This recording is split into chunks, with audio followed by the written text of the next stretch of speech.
Well, the midterm elections, we're into the home stretch, just 14 days till the votes are counted. And today we have a new poll out in the Montana U.S. House race. This is the Montana Television Network, Montana State University poll. And the poll shows that Greg Gianforte, the incumbent, is favored by 47.6% of those polled. Kathleen Williams, 40.1%. Eleanor Swanson, 2.4%.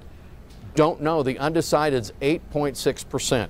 I'm joined now by Dr. David Parker, our MTN political analyst, along with Mike Dennison, our chief political reporter. Dr. David Parker, it's really our first glance at what's happening in this key U.S. House race. Your response, again, over 2,000 respondents to this mail-in survey. Yeah, so what's interesting about this poll, there's a bit more undecideds. That's not expected. I think people know a little bit less about Kathleen Williams. The most important thing that strikes me here in this poll, Kathleen Williams also has a high amount of the Democrats in her camp, 95%, and of course Jon Tester had 98% in the Senate race. If you look over at the Republicans, Gianforte is doing better among the Republican base. He has 88% support. The don't knows are largely concentrated among the independents, and the lead that Kathleen Williams has among independents is much lower. It's more around 12 points, which is very different from the nearly 30-point advantage for Jon Tester. For her to do well, she's going to have to get that lead up big time for her to have a chance in this race, because this lead is outside our margin of error. So we are confident that Greg Gianforte has the lead in this race. Mike Dennison, what jumps out at you? You've seen the numbers. If you peel back all these numbers and dig a little deeper, what jumps out at you? Well, I think if you look at the how this breaks down on the crosstabs, the various groups of voters we look at, that I think it's a pretty steep hill for Kathleen Williams to climb to actually pull an upset and win this race. And I say that because I look at, for instance, women and men voters. We looked at Tester yesterday doing quite well among women. Kathleen Williams is doing better among women than Gianforte, but not by a large amount. It's just she hasn't really nailed down that demographic, which she has to have if she has any chance of winning. And also look at a couple other demographic groups in the voters by education, for instance. She's doing quite well among the people who have college degrees and advanced degrees, but of course that's a minority of voters in Montana. Amongst all the other people in Montana of education levels, Gianforte has a substantial lead. And also you look at age groups as well. The only demographic where Williams is doing well is those under 40, and that's the group that historically turns out the least among all the voters out there. So I think she's looking at these results and thinking, I've got a lot of work to do. Dr. Parker, what could swing it in Kathleen Williams' favor? A lot of things are going to have to go right.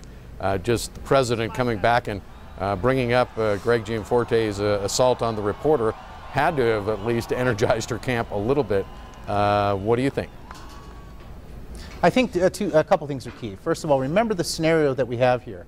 We're basically thinking that this electorate's going to look like 2016, but we know in a midterm election, off-year election, the president's party gets punished. So we should see more Democratic voters than we saw in 2016.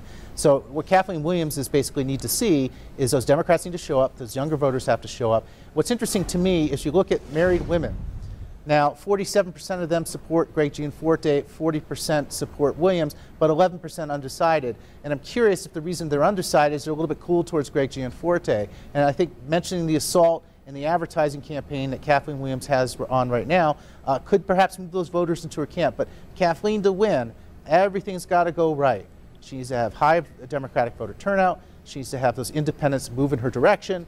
And then she's got to hope for some Republicans either move towards her or don't show up. And Mike Dennison, this seat has been in Republican hands for so long now. It looks like it's still, they've got a solid grip on this House seat. Well, it looks that way. Like, as you mentioned, it's been 24 years since a Democrat has won this race. I think one of the reasons why there haven't been the strongest of Democratic candidates running, and it doesn't get as much attention or money as the U.S. Senate race. But what David said there at the end, I would absolutely agree with it. The two things that I think are key here for Williams, if she has any chance at all, is a big turnout from women and also the independents, and also more of the independents, undecideds, have to fall her way in a big way. And you know, that's kind of a big roll of the dice for that to happen. But at the same time, you know, Williams did pull a bit of an upset in the primary. I think that, you know, that's an outside possibility here, though. But if I'm Greg Gianforte and looking at these numbers, I would feel pretty confident going into the race at this point. All right, gentlemen, thank you so much. Coming up later in the week, we're going to divulge what our poll says about those very close initiative races, Initiative 185 and 186. That's coming up later in the week. Thanks again. Thank you.